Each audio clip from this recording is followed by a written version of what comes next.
आशा करता हूं आप सब बहुत अच्छे होंगे। मेरा नाम है सिद्धांत अग्निहोत्री। स्टडी ग्लोस पे आपको बहुत बहुत स्वागत है। इंडियन एक्सप्रेस का ये बहुत ही अच्छा आर्टिकल है। तो बात करेंगे कि आखिरकार क्यों पाकिस्तान को एक और बेल आउट चाहिए आईएमएफ से। तो हालात बहुत बुरे हैं, हम सबको पता है। और ये ससुरे क्या ये बांग्लादेश से मिले हैं, है ना। शहबाज शरीफ जो है वो मिले हैं यूनिस खान से। यूनिस खान को लग रहा है कि शहबाज शरीफ उनकी मदद करेंगे। दोनों ही शायद मुझे लगता है कि कुछ फूक फाक के आए होंगे, क्योंकि अगर आप देखो तो पाकिस्तान के हालात इतने बुरे हैं कि वहाँ वो टूटने के कगार पे है। तो ये है, लेकिन बड़ी बात यह है कि क्यों आखिरकार आईएमएफ ने अभी तक एक तो पाकिस्तान को बेल आउट नहीं दिया, पैसे हैं नहीं, और क्यों चाहिए। तो इन सब पे बात करेंगे। लेकिन उससे पहले psychology of attraction coupon code use करिए। 280 रुपये आपका ये शानदार कोर्स है। You will be the most attractive person in the room. तो आप ये समझिए कि आप किसी पे भी अपना जलवा बिखेर सकते हो। ऐप डाउनलोड करें वरना वेबसाइट विजिट करें। मयूरिका दास, डॉक्टर मयूरिका दास आपको पढ़ाएंगी। 6 महीने की वैलिडिटी 29 सितंबर से ही शुरू होगी और 20 घंटे की क्लास है। तो मिलते हैं 29 सितंबर को। तो इंटरनेशनल मॉनेटरी फंड जो कि पैसे देता है, वर्ल्ड बैंक जो कि पैसे देता है 1945 के बाद, ब्रेटन वुड्स जिनको बोला जाता है। अब पाकिस्तान को कई बार 20 से ज्यादा बार पाकिस्तान पैसे उठा चुका है। इतने समय से एक देश वहीं का वहीं क्या पीछे चला गया है। तो आप समझ सकते हो कि हालात क्या है। लेकिन देखिए, पाकिस्तान को ऐसे ही बनाना था। अमेरिका ने कभी चाहा ही नहीं कि पाकिस्तान डेवलप हो। अमेरिका को तो बस पाकिस्तान की जरूरत थी, है ना, क्योंकि अमेरिका के मिलिट्री बेसेस इधर है नहीं। और जिस दिन अमेरिका के मिलिट्री बेसेस यहां पे बनाए तो प्रॉब्लम होगी, ठीक है। तो भारत ने तो कभी अलाउ नहीं किया है, पाकिस्तान ने इनडायरेक्टली अमेरिका को हमेशा अलाउ किया है। तो वैसे तो कभी अमेरिका नहीं चाहता था पाकिस्तान डेवलप हो, लेकिन किसी के चाहने ना चाहने से तो होता नहीं है। ये आपकी विल थी और आपने खुद भी ये चुना कि हम डेवलप ना हो, हम उस राह पे चले जहां कोई नहीं चलता। तो नतीजा ये हुआ है कि इस समय पाकिस्तान के हालात बहुत खराब है। तो extended fund facility EFF, Pakistan लगभग 2 साल से कोशिश कर रहा है कि कुछ तो पैसा मिले। लेकिन आईएमएफ ने यही बोला कि ठीक है, $7 बिलियन हम तुमको पैसे दे देंगे। $7 बिलियन की यहां पे पाकिस्तान को गारंटी दी गई है, ठीक है ना। लेकिन अब बात इतनी है कि मिलेंगे पैसे कब, क्योंकि ऐसा आईएमएफ कई बार बोल चुका है। शहबाज शरीफ ने क्रिस्टलिना जॉर्जिएवा इनको थैंक्स किया कि थैंक यू सो मच, हमको पैसे दिए। लगभग 3 साल का ये लोन प्रोग्राम है और ऐसा 25वीं बार है जब पाकिस्तान फिर से आईएमएफ से पैसा ले रहा है और करंट बोरिंग फ्रेमवर्क में 6ठी बार है। तो वही है कि अब बता रहे हैं ये कहते हैं कि अगर भगवान ने चाहा तो पाकिस्तान का ये आखिरी बेल आउट प्रोग्राम होगा या लोन प्रोग्राम होगा। अब ये हर जब भी ये लोन लेते यही बोलते हैं। एक्चुअली क्या होता है ना कि लोगों की एक टेंडेंसी होती है, लोग मांगते हैं। प्रॉब्लम ये है कि लोग मांगेंगे, कोई जेन्युइन प्रॉब्लम है तो अलग बात है। लेकिन कुछ लोगों को लगता है कि नहीं यार, ज्यादा जरूरी है कि मांग के ही काम चला लें। तो ऐसे लोगों से और ऐसे देशों से भी सावधान रहें। तो 126.9 बिलियन ये पाकिस्तान की एक्सटर्नल डेट है, इतना कर्ज है सितंबर 2022 तक। फॉरेक्स इस समय तो बढ़ा है 3.09 बिलियन। ये तो चलिए इस आंकड़े को भी हम छोड़ते हैं, ठीक है ना, क्योंकि ये आंकड़े अभी बढ़ गए हैं। इस समय पाकिस्तान लगभग 7.5% इन्फ्लेशन पे है, लोएस्ट पिछले 5-6 सालों में। तो क्यों आईएमएफ बेल आउट? भाई सिंपल सी बात है, सरकार बर्बाद है इनकी, पुअर गवर्नेंस, कोई कुछ नहीं देख रहा है। कभी भी सरकार गिर जाती है। जितना ज्यादा स्टेबिलिटी होगी उतना ही अच्छा होगी, उतना ही लोग इन्वेस्ट करेंगे। भाई अमेरिका में पूरी दुनिया इन्वेस्ट करती है, वहां स्टेबिलिटी बहुत है, वहां सरकार रहेगी, वहां गवर्नेंस बहुत बढ़िया, लॉ एंड ऑर्डर। आप जितना अच्छा अपने देश को करेंगे उतना ही समृद्ध आपका देश होगा। जापान में, इवन चाइना में, ठीक है ना, कई जगह तो ऐसा होता है कि लोग डिक्टेटरशिप, भाई भारत में मिलिट्री रूल की बात बोली गई थी, इंडिया में भी एक स्ट्रांग गवर्नमेंट है, स्ट्रक्चर है, कॉन्स्टिट्यूशन है। और जहां पे ये ढांचा टूटेगा वो देश हमेशा बर्बाद होगा। तो हमें पाकिस्तान में कभी ये ढांचा टूटने की तो छोड़ दीजिए, था ही नहीं। ब्लास्फेमी के आरोप पे एक डॉक्टर को पीट पीट करके गोली मार दी जाती है। उनके परिवार वाले, जिसमें उनकी एक विधवा और 2 बच्चे हैं छोटे छोटे, गांव जाते हैं अंतिम संस्कार करने। वहां पे बॉडी लेके अंजड़ पंजड़ निकाल के जला दिया जाता है। परिवार किसी तरीके से अपनी जान बचा के भागता है। ये तो हालात है इस समय पाकिस्तान के, है ना। तो गवर्नेंस बहुत ही पुअर है। एक औरत जाती है एक कपड़ा पहन के, वहां पे लाहौर में लोग उसे घेर लेते हैं, कहते कि ये तो तुमने ब्लास्फेमी की है। तो कैसे फिर कोई देश आगे बढ़ सकता है? फिस्कल मैनेजमेंट है ही नहीं इनका। बस वही है कि अगर मान लीजिए कि आपके पास 20,000 रुपए उड़ा दो। मैं ऐसे बहुत लोगों को जानता हूं जो जिनकी सैलरी 1 तारीख को आती है या 31 को आएगी और 2 तारीख को खत्म हो जाती है, ठीक है, उसके बाद वो उधार पे जीते हैं।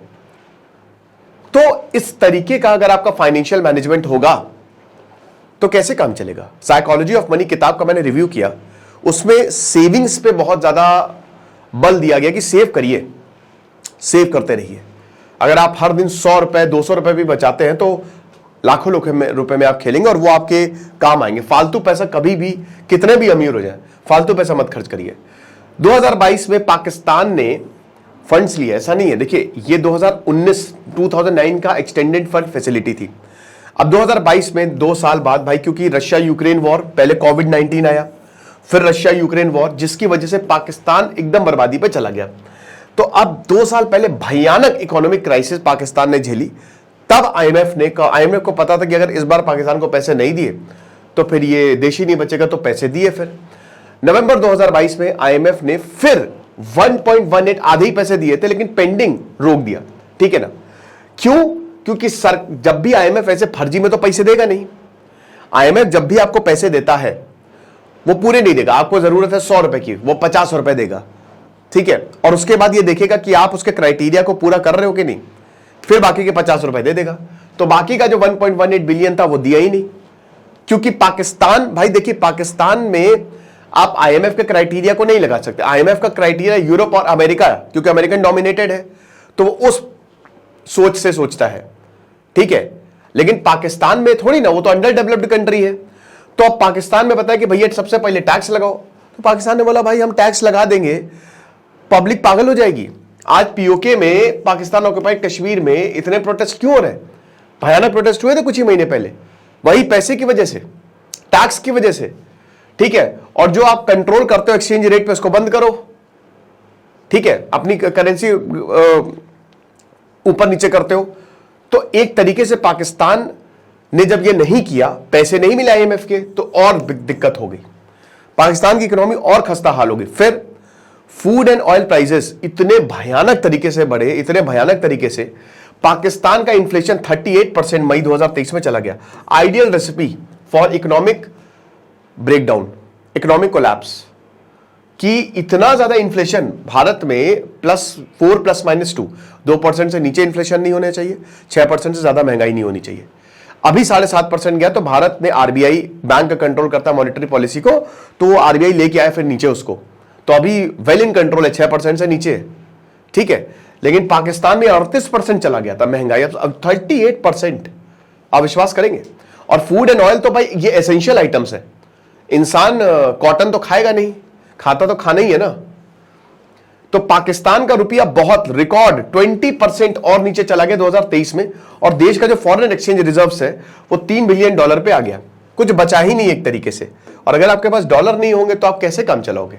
आप कैसे दूसरों से ट्रेड करोगे? आप कैसे चीजें मंगाओगे? डॉलर में ही तो आप पेमेंट करोगे। तो पाकिस्तान ने फिर क्या किया, जुलाई 2023 आ जाता है, एक साल के अंदर अंदर, क्योंकि 2022 में आईएमएफ ने बोला हम फूटी कौड़ी नहीं देंगे तुमको, तो एक साल के अंदर अंदर पाकिस्तान की बैंड बज गई। ऊपर से पाकिस्तान में सरकार चेंज हो गई, इमरान खान भाग गए, इमरान खान को भगा दिया, जेल में बंद कर दिया, तो फिर और ज्यादा अनस्टेबिलिटी।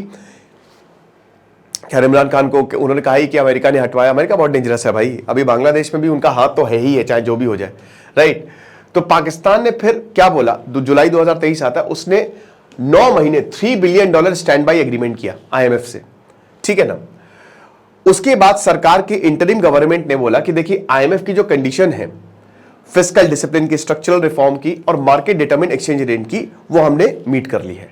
अब इसका नतीजा ये हुआ कि आपने पिछले एक साल में आपने देखा कि पाकिस्तान के लोग सड़कों पे, लिटरली सड़कों पे। जब हम बोलते हैं इमरान खान की वजह से पाकिस्तान में लोग आ रहे, नहीं, इस वजह से पाकिस्तान में लोग आ रहे हैं, ठीक है ना। सितंबर 2024 अभी आप आ जाइए, तो पाकिस्तान का इस समय इन्फ्लेशन रेट 7.5% पे, तो 38% पे 7.5% पे लाना अच्छी बात है। फॉरेन एक्सचेंज रिजर्व इस समय $3 बिलियन से $9 बिलियन आ गया है। लेकिन कैसे हुआ ये? पाकिस्तान ने खुद कुछ नहीं किया, चाइना ने सपोर्ट किया, सऊदी ने सपोर्ट किया और यूएई ने सपोर्ट किया। सऊदी और यूएई क्यों सपोर्ट कर रहे हैं भाई? चाइना पाकिस्तान, भाई पहली बात तो जो भी है, हालांकि यहां का इस्लाम वहां के इस्लाम से बहुत अलग है। सऊदी ने अभी कल ही बोला है कि भिखारी भेजना बंद करो, पाकिस्तान को वार्निंग दी है, उम्रा वीजा नहीं दो किसी को। उसके बाद सऊदी की कोई मिलिट्री नहीं है, पाकिस्तान की मिलिट्री कहीं ना कहीं इनको सपोर्ट करती है। इनको पता है यहाँ पे डेमोक्रेसी नहीं है, लोग कभी भी खड़े हो सकते हैं, तो उस समय पाकिस्तान काम आएगा। फिर पाकिस्तान एक ऐसा नेशन है जहाँ पे आतंकवाद पनपता है, तो कोई भी देश ये नहीं चाहेगा कि आतंकवादी पूरी दुनिया में तबाही मचाए, इसलिए इसको पैसे देके कंट्रोल में रखो। अभी भी एक्सटर्नल डेट $130 बिलियन की, इतना कर्ज है। साथ ही साथ $90 बिलियन अगले 3 साल में आपको देने। 90 बिलियन कहां से दोगे? कहां से? उधार पे जिंदगी चल रही है, इंजीनियर्स बेरोजगार। समझिए, अभी मैं एक इंटरव्यू सुन रहा था यूके या बाहर में, पता है इस समय पाकिस्तान के लोगों की हालात इतने खराब हैं कि एक तो भिखारी वाली प्रॉब्लम है ही है कि ज्यादातर भिखारी किधर? पाकिस्तान से। अब वो ये क्या करे? ये लोगों को अच्छी जिंदगी नहीं मिल रही है पाकिस्तान में, तो ये अच्छी जिंदगी की तलाश में दूसरे देशों में जाते हैं। वहां पे फिर वहां के लोग जो है इनको बहुत ही गंदी नजर से देखते हैं। इससे जो अच्छे पाकिस्तानी वहां पे रह रहे हैं, बढ़िया लोग, उनके ऊपर भी, अमीर लोग, उनके ऊपर भी असर पड़ता है। बता रहे थे कि जब भी यहां पे कोई क्लब्स में आप जाते हो, पाकिस्तान और बांग्लादेशी बताते वो इंडियन है, जब नेशनलिटी पूछते हैं they are Indians.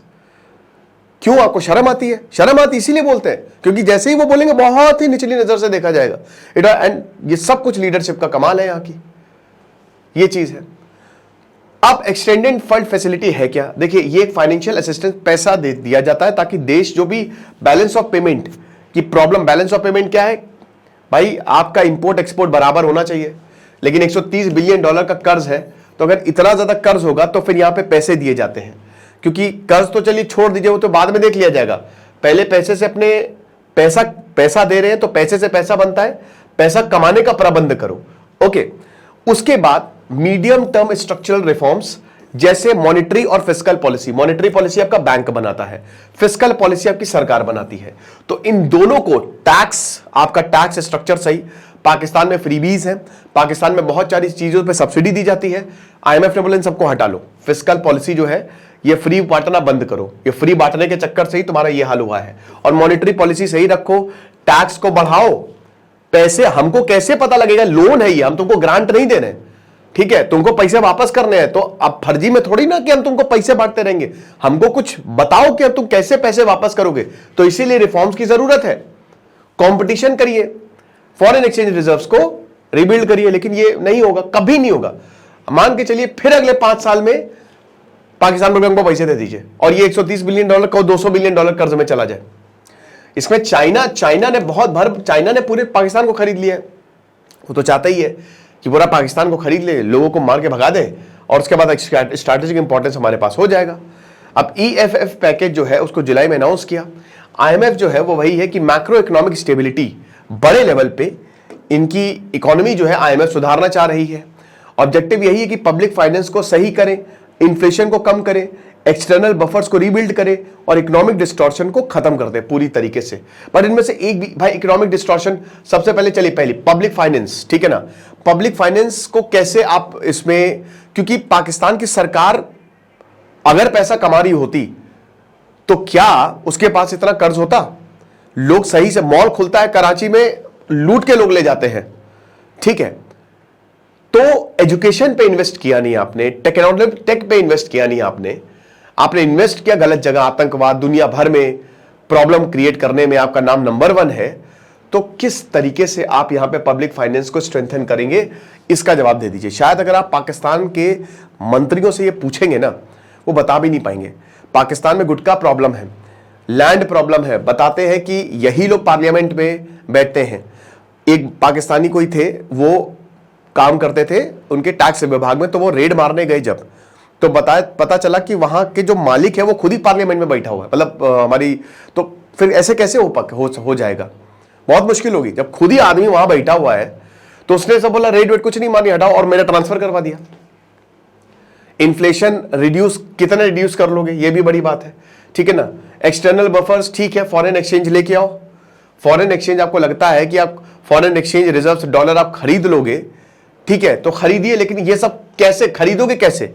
It will depend on your currency जो कि बिल्कुल नीचे है इस समय, राइट? और इकोनॉमिक डिस्टॉर्शन, अब इकोनॉमिक डिस्टॉर्शन वो भी एक्सटर्नल फैक्टर्स पे डिपेंड करता है, बट वही है कि इन सब चीजों में प्राइवेट सेक्टर, लेकिन कोई क्या इन्वेस्ट करेगा? आपको लगता है आप इन्वेस्ट करोगे पाकिस्तान में? नहीं करोगे, स्टेबल देश नहीं है ना। 1.1 बिलियन डॉलर अभी आईएमएफ जो है वो तुरंत आप ले लीजिए, जो भी अभी प्रोग्राम किया है, इमीडिएट बोरो कर लीजिए। अब इसमें रिस्ट्रक्चर पाकिस्तान एक्सटर्नल और इंटरनल डेट नहीं आता है, याद रखिएगा। 81% ऑफ द जो पिछला टैक्स रेवेन्यू था वो इसका था, लेकिन इस बार इसमें ये चीज जो है वो हटाई गई है, ठीक है। अब क्या पाकिस्तान ने, देखिए जाहिर सी बात है, अगर आईएमएफ ने पैसा दिया है तो पाकिस्तान ने उस क्राइटेरिया को मीट किया, तो ये देख लेते हैं। तो सबसे पहले तो इन्होंने बोला कि हम फाइनेंसिंग अश्योरेंस जो है वो देंगे, ठीक है, जो भी मतलब हमारे तरफ से रहेगा रिफॉर्मेशन, जो भी आपने बोला है, टैक्स बढ़ाना है, पैसे लगाने हैं, वो सब हम करेंगे, है ना। हम अपने जो बायलैटरल पार्टनर्स हैं, जो भी चाइना हो गया, सऊदी हो गया, यूएई से, उससे हम लगातार बात कर रहे हैं, ठीक है। चाइना, सऊदी और यूएई ने पैसे दिए। पाकिस्तान जो यहां पे 12 बिलियन डेट का जो रोल ओवर था कि चलो कोई बात नहीं, अगले बार देते हैं, ठीक है, इसको रोल ओवर कर दो, मतलब बाद में देते ना, तुम्हारा इतना डेट है। तो आईएमएफ को भरोसा हुआ कि हाँ ये ठीक है, पाकिस्तान ने कम से कम इतना तो कर ही लिया, फाइनेंसिंग अश्योरेंस जो है यहां पे मिल गया, फाइनेंशियल एश्योरेंस। तो फिर उसके बाद आईएमएफ ने बोला हम पैसा दे सकते हैं। फिर उसके बाद $600 मिलियन लोन लिया स्टैंडर्ड चार्टेड बैंक से। अभी कहां का है आप बताइए, ठीक है, इसी महीने। तो आईएमएफ और ज्यादा सिक्योर हो गया कि चलो पैसे तो मिल ही रहे हैं। आईएमएफ का पैसा सबसे इंपॉर्टेंट है, क्योंकि एक तो बहुत ही इंटरेस्ट रेट, और चलिए डिफॉल्ट भी कर गए तो भी आईएमएफ कहता है चलो गया तो गया पैसा, इस तरीके का कुछ होता है। अब उसके बाद जो मेजर टैक्स रिफॉर्म है, सबसे बड़ी बात यह है कि टैक्स बेस को आपको बढ़ाना है। यह पाकिस्तान अभी तक पूरी तरीके से नहीं कर पाया है। सरकार कह रही है कि जो बजट है हमारा, वो इस समय हम लगभग $6.5 बिलियन एडिशनल टैक्स कलेक्ट करेंगे, लेकिन एक तरफ आपकी पब्लिक गरीब है। ये तो बात आ गई 1947 से पहले, जब ब्रिटिश यहां पे राज किया करते थे, तो ब्रिटिशर यही तो करते थे, वो उनको किसी से मतलब ही नहीं होता था, इंसान मरे जिए, हमको टैक्स चाहिए, हमको रेवेन्यू दो। लोग ऑलरेडी पाकिस्तान में परेशान हैं। अगर पाकिस्तान सब कुछ ठीक से करे तो उनकी इकोनॉमी 2 साल के अंदर अंदर रिवाइव हो जाएगी। मुझे प्रधानमंत्री बना दो, मैं दिखाता हूं, ठीक है। तो लेकिन उसकी कंडीशन है कि आपको भारत के साथ वापस आना पड़ेगा। हां, भारत के साथ अगर वापस जुड़ता है पाकिस्तान तो भी ऐसा हो जाएगा, ठीक है, तो भी चीजें बहुत बेटर हो जाएंगी, लेकिन ऐसा नहीं होगा, जाहिर सी बात है। हो भी सकता है, वी डोंट नो, सब कुछ लोगों पे डिपेंड करता है। लेकिन इलेक्ट्रिसिटी प्राइसेस जो है वो 51% तक बढ़ा दिए गए, है ना, 51% तक। इसकी वजह से पाकिस्तान ऑक्युपाइड कश्मीर, अलग अलग जगह जो है वहां प्रोटेस्ट हुए, हिंसक प्रोटेस्ट हुए कि इतना ज्यादा बिजली का बिल कैसे आ रहा है, ठीक है। साथ ही साथ नॉन टैक्स रेवेन्यू 64% तक, पेट्रोलियम, इलेक्ट्रिक, तभी तो यहां पे पाकिस्तान में पेट्रोल के दाम आसमान छू रहे हैं। आईएमएफ ने बोला कि देखिए बहुत ज्यादा जरूरी है इनकी जो फेडरल प्रोविंशियल गवर्नमेंट है, एक फिस्कल बैलेंस बहुत ज्यादा, जैसे क्या होता है कि केंद्र जो है उसके पास पैसा आ रहा है, लेकिन राज्य लुटा रहा है, तो प्रॉब्लम है। अक्सर आपने देखा होगा कि सेंट्रल गवर्नमेंट जॉब्स हमेशा बेटर, या जहां सेंट्रल इन्वॉल्व होते हैं वो बेटर है, ऑर्गेनाइज्ड है। भारत में भी ऐसे बहुत सारे राज्य हैं जिनमें बहुत ज्यादा कर्ज है, एक बैलेंस होना चाहिए ना, ठीक है, वो मेंटेन होता हुआ दिख नहीं रहा है। स्टेट बैंक ऑफ पाकिस्तान के जो एक्टिंग गवर्नर है मुर्तजा सैयद, उन्होंने बोला कि देखिए सबसे पहली बात तो आईएमएफ की कंडीशन बहुत हार्श है और पाकिस्तान के पास कोई चारा है नहीं, उनके पास beggars don't have any choice. So आपके पास कोई चॉइस नहीं, आपको ये करना ही पड़ेगा। साथ ही साथ ये जो एक्सटेंडेड फैसिलिटी है ये फाइनेंशियल सिचुएशन को और ज्यादा खराब कर देगा, क्योंकि डेट टू जीडीपी रेशियो 77% है। तो भाई आपका पूरा पैसा चला जाएगा कर्ज चुकाने में, लेकिन अगर आप कर्ज चुकाते हो तो अब यहां पे पॉलिटिकल विल और क्या ये टफ रिक्वायरमेंट्स मीट करेंगे, ये भी बहुत बड़ी बात है। टैक्स बेस को छोड़िए, आप इसको बंद करिए, you should not broaden your tax base. सरकार जो है एग्जिस्टिंग टैक्स पेयर को और ज्यादा परेशान कर रही है, जिसकी वजह से दिक्कत हो सकती है, ठीक है। मतलब ये यहां पे जो इनका प्रॉपर बेस है, इंस्टेड कि आप ऐसी चीजें, ऐसी पॉलिसी लेके आइए ताकि लोग जो है आपके साथ आए, लेकिन ऐसी पाकिस्तान में पॉलिसी नहीं है, दिक्कत है। मिलिट्री, आईएसआई, वो मस्त, उनको पैसा आ रहा है, उनको लोगों से कोई चिंता नहीं है। तो यही है, बाकी आप हमारे कोर्सेज को जरूर अवेल करें, और कुछ होगा तो हम आपको बताएंगे। Thank you so much.